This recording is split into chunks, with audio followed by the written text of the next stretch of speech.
The clock struck 7:45 p.m., long after the chatter and clicking heels of her colleagues had faded down the marble hallway. Eliza Hart sat quietly at her desk on the 42nd floor, the soft glow of her computer monitor the only light in the vast open office. She was always the last to leave, not because of ambition, not even because of fear, but because outside these walls, she didn't know where she belonged.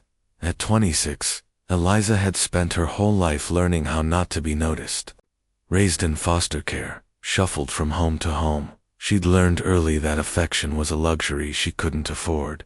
A gentle hand, a warm hug, they were things other kids got, not her. And over time, she stopped expecting them. That's why she sat here now, in the quiet, long after everyone else left. Because here, at least, she felt safe. Invisible, but safe. It startled her when she heard a click, the unmistakable sound of the office door locking behind her.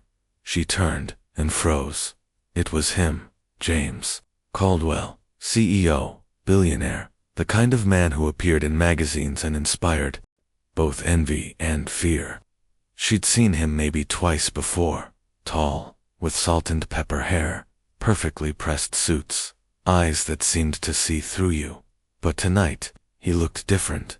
There was no entourage, no booming voice. He simply leaned against the doorframe and watched her with an expression she couldn't read. "Eliza," he said finally, "why are you still here?" She swallowed. "Just finishing up some reports, sir."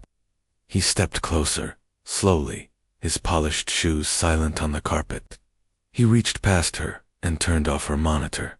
"You've been here every night this week," he said softly. "Don't you ever go home?" She couldn't speak, didn't know how to explain that home wasn't really a thing for her. "Come here," he said. Something in his tone wasn't commanding, it was gentle. She stood reluctantly, unsure what to expect. Then he did something she never could have imagined. He took her hands in his and just held them.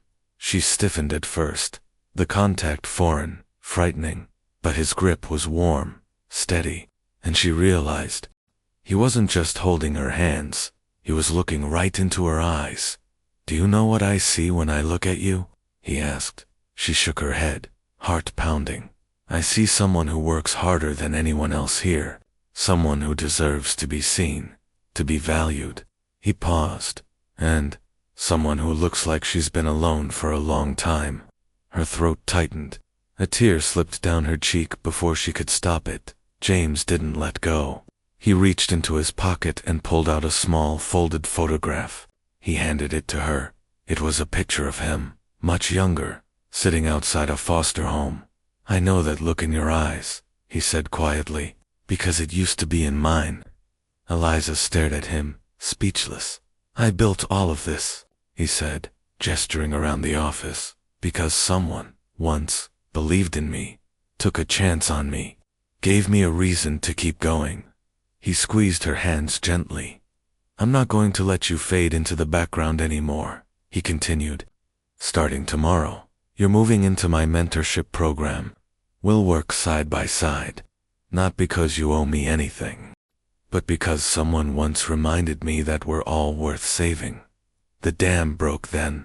Eliza covered her face and wept, years of loneliness and silence pouring out all at once. When she finally looked up, he was still holding her hands. "Everyone deserves to be touched by kindness at least once," he said softly, and for the first time in her life, she believed it. The next morning, when the rest of the staff arrived, they were stunned to see Eliza sitting in the glass-walled corner office, across from James himself, working with a quiet confidence none of them had ever seen before. It wasn't just her job that had changed. She had changed, and it all started with one moment of compassion. Because in the end, it's not power or wealth that changes lives, it's kindness. One simple human touch can make the invisible feel seen. The smallest act of kindness is worth more than the grandest intention. Be the reason someone believes in goodness again.